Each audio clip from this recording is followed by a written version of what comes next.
Look at the makeup. So pretty, so demure. So pretty. Hello there. My name is Rainbow. It is October 29th, 2024.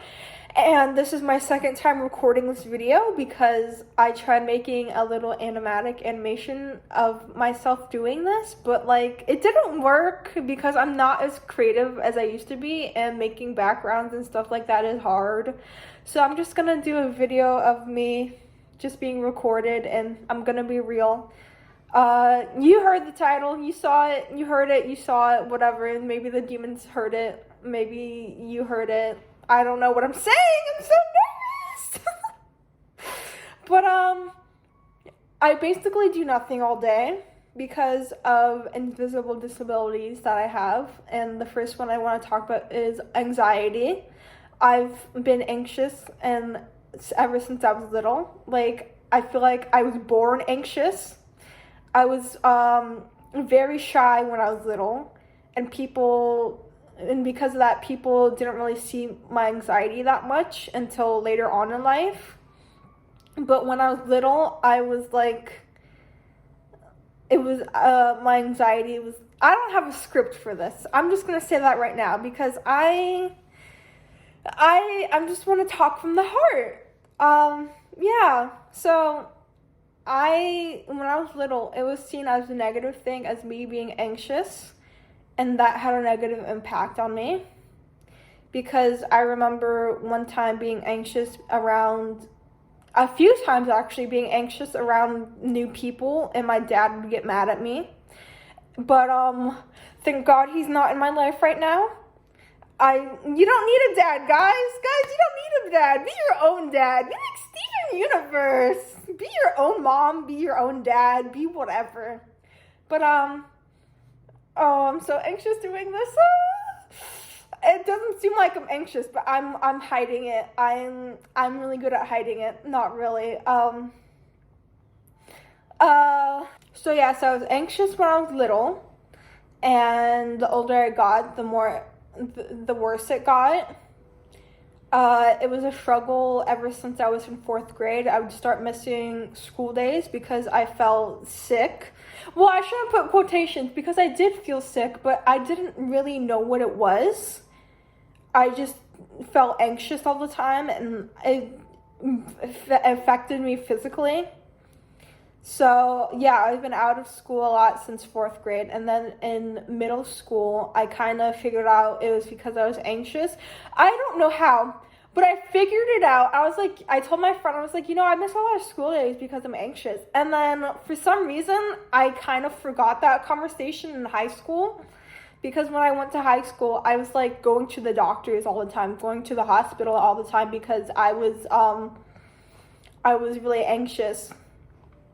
I know I keep saying that over and over again, but I don't know, that's how anxiety is.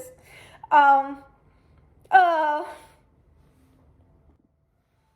yeah, when I went into high school, my anxiety got so bad that when I went to a new school, it made me suicidal, and I tried taking a bunch of pills. No, I did do that, and then I backed out. And I told my mom, and it just, I don't know, I felt bad because it stressed everyone out, and a few people reacted negatively to it, so that still kind of impacts me to this day. Because, I don't know, when it comes to really serious stuff like that, and people start showing their true colors, you never forget that. But we're not going to talk about other people. We're going to talk about me, because I'm the most important person in the world. I'm the most important person in my world. Yeah, so I was homeschooled for a little bit after the whole suicide incident.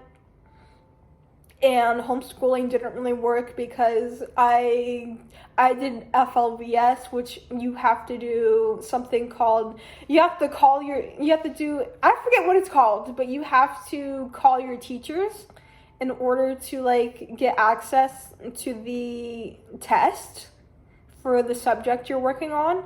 And for these calls, they would quiz you on the information that you learned, and you could read off of notes from your computer or from a notebook, which is like the easiest thing in the world. But for some reason, I couldn't do these DBAs. That's what they're called, DBAs. I remember trying to do them in my mom's closet and like crying because I was shaking, and I felt out of control of my emotions, and I don't know, I just, everything felt so overwhelming that I just couldn't do it. So a year or two later, my mom put me back in high school in private Christian schools. Not a Christian anymore, but shout out to Christians out there, I guess, the good ones. But I remember before going into the new high school, I remember months beforehand, I was like, this is not going to work. I told myself it was not going to work. I was not going to feel better about being in a high school.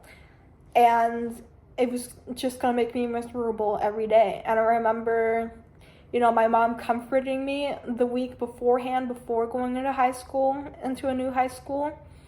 And I was shaking, and I slept in her bed. I remember my stomach just felt awful because, I don't know, I felt like the world was going to end. And then the first day of high school, that was okay. I survived. First day of a new high school, I should say. I was supposed to be in 11th grade, and I technically was in 11th grade, but I did a lot of 10th grade classes because I was behind. So I survived that. I survived most of the school year. And, every day wasn't that great. I remember one of my the only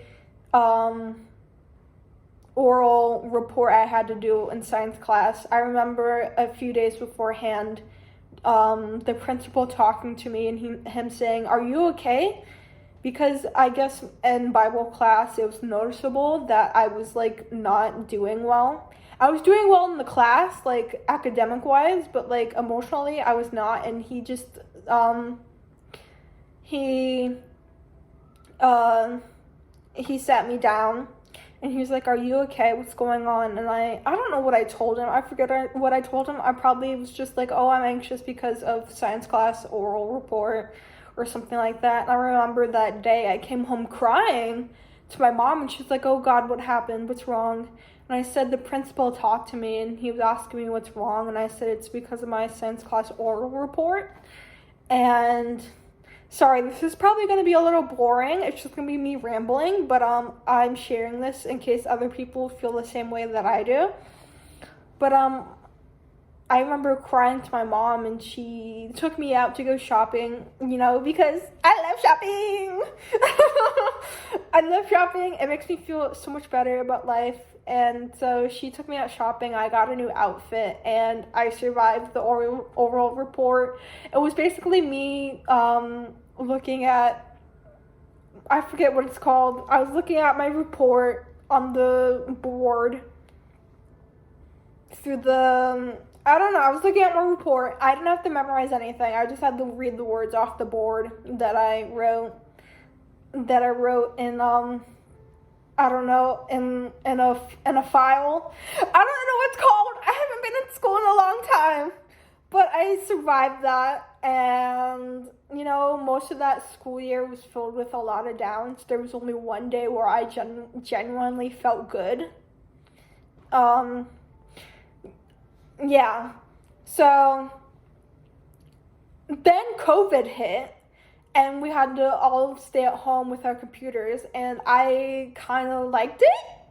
I don't know, guys, I kind of liked it.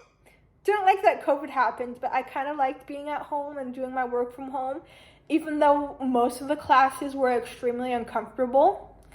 And I don't know, I don't feel bad about this, but at the time I kind of felt bad. But for my creative writing class, I didn't show up to the last, I didn't show up for the last class on Zoom because I was so anxious because it was a test. It was basically, we had to share a screen and talk about whatever report that we did. I don't know, whatever creative writing report that we did.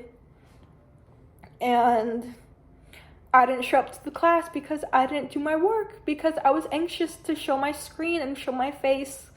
And I remember my mom was really upset, but I wasn't really. I was a little upset because I was like, oh no, I feel bad that I let my mom down. But like, missing the class didn't really matter to me because it's just creative writing class.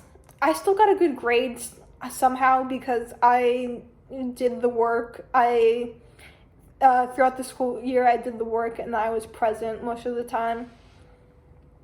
But I remember missing a lot of days in that high school. I don't know what I'm saying. Sorry. I'm tired. I did a HIIT workout today. It was only 10 minutes, but I'm wiped. I'm whacked. I'm completely whipped. That's the word. But I missed a lot of days. And I remember going home, and I remember going to the nurse's office and waiting for someone to pick me up and just feeling awful the whole entire time because it's like, why can't you power through this? Why can't you just be like everyone else and be normal and not be anxious all the time? But I don't know. When we did Zoom classes, I felt better a little bit because my tests were easy. Math probably wasn't easy because that's my least strongest point in my brain. But I did it. And then I went to a different high school, another private high school, not Christian this time, but it was private. And I remember touring the place before the school year when it was still summer. I remember telling myself, I'm not gonna like this. I'm not gonna like this. And I was right. I didn't like it. Maybe it's because, I don't know. Sometimes it's about changing your attitude and your perspective in life to have a good time. But I don't know. Because of my anxiety, I just didn't have a good time every single day. I came home crying a lot. I came home just stressed about how the school treated me and my friends, and how some of the other students treated me and my friends. Well, not me necessarily, because nobody knew me because I was the quiet kid, but I just felt sad about how people treated my friends. Because when I identified as a girl at the time, I was with all the other girls, and there weren't a lot of us. There was mostly boys, which made me anxious because I don't know how to act around boys because they're mean and scary a lot of the time, especially teenagers. And I don't know. I was like the only girl in my math class, and that made me really anxious. And my math teacher was a male, and nothing wrong with that, obviously. But I was used to growing up around women, and that kind of changed my life a little bit. I don't know where I'm going with this. I had a bad year there. My mom pulled me out in January of 2021 out of that school, and I ended up being homeschooled. I didn't finish school. I am trying to right now get my GED or something like that because listen, I did so well with homeschooling, but I couldn't finish math. I needed a tutor, but we couldn't get one at the time because money issues, because tutors are expensive. And I just couldn't finish math, and now I'm too old to finish high school, so I have to get like a GED or something like that, which is hard. I don't know how people do it. Maybe I'm just really, really dumb, but I don't want to get my GED. It's really, really hard. I don't know. I don't understand the questions they ask you. I don't know how they ask you stuff, but it's hard. I don't know how other countries are, but in America it's really, really hard. I don't know how people do it. My mom got her GED because she's really smart. But I don't know. I don't know. It's hard, but we're not going to talk about that. We're going to talk about the next invisible disability, which is depression. I've had depression since I was 14. It has rocked my world for the worst. And I don't know. Ever since I was 14, my world has just been awful. It's been worse. I've been suicidal a lot. I've given up hope a lot. I felt like I've had moments where I felt so alone, where it just, I don't know. I feel like I was the only one in the world that, I don't know. See, I want to talk about this, but when you're depressed, you don't really remember that much, at least for me. So I don't remember what I did. I didn't do much. I don't know. So my anxiety and my depression go combat each other. They go together like peanut butter and jelly.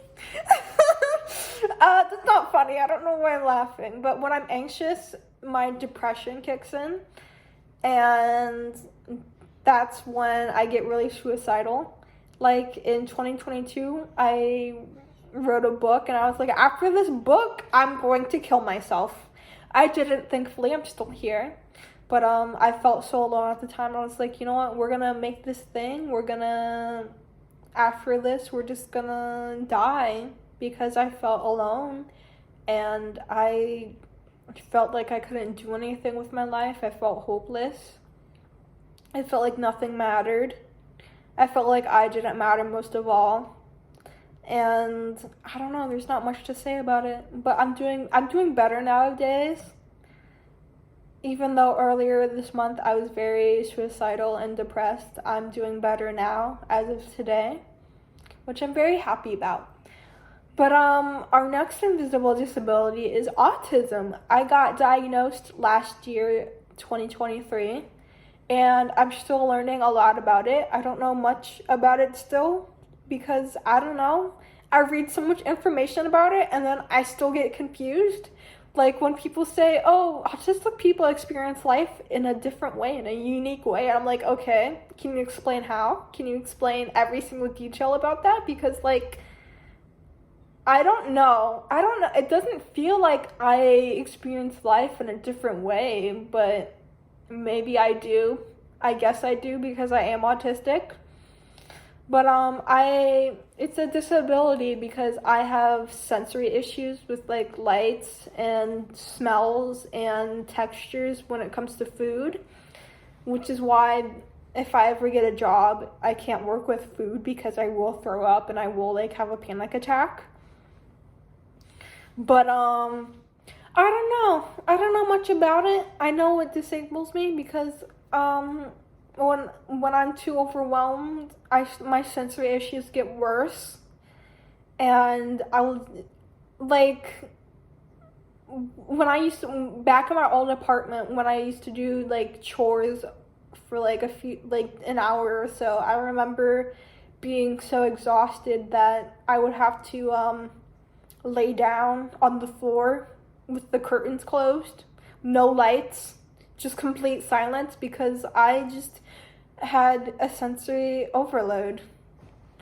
And I think I've had meltdowns in the past because when I was 14, I went to a K-pop concert with my mom and my sister, and I don't know, I was just very overwhelmed. I think the concert was too loud, so my anxiety combating with my sensory issues just led me to my first breakdown. And ever since then, I don't know, I've had weird stuff as a kid. I remember as a kid, I wouldn't be able to eat certain things. So when I went to my grandparents' house, they made me syrup sandwiches, which is basically 2 pieces of bread and syrup in between. And somehow I like that. Today, I would not eat that. I think I would gag. But it worked. and I have ARFID, which stands for Avoidant Restrictive Food Intake Disorder. It's basically when you I forget. Hold on. It's basically when you're afraid to eat food because of a taste or texture or smell, and you're afraid it's gonna affect you negatively if you eat it. So I live with that, which makes my life a lot harder because eating healthy food sucks, which I wish it didn't. So I'm not getting enough nutrients. So I'm malnourished probably. I don't know. My blood sugar is probably okay, but my iron is like awful. But yeah, those are my invisible disabilities. I don't know. Let me hear if you have any invisible disabilities and share it in the comments below. Thank you for watching this whole thing, even though it was a train wreck. But I'm not good at explaining myself, but I hope you liked it, and bye. Bye-bye. Okay, so before I leave, I do want to say that I do chores around the house. I help out when I can. I take care of my cats. So I'm not really doing nothing all day. Like I'll read, I'll work out. So, I'm not like laying in bed all day, even though it's kind of what I do. Kind of what I do all day, but I still help out. I just got a lot of money in, so I helped pay some bills and pay the rent, so I feel good about that. And I don't know, that's it. Bye.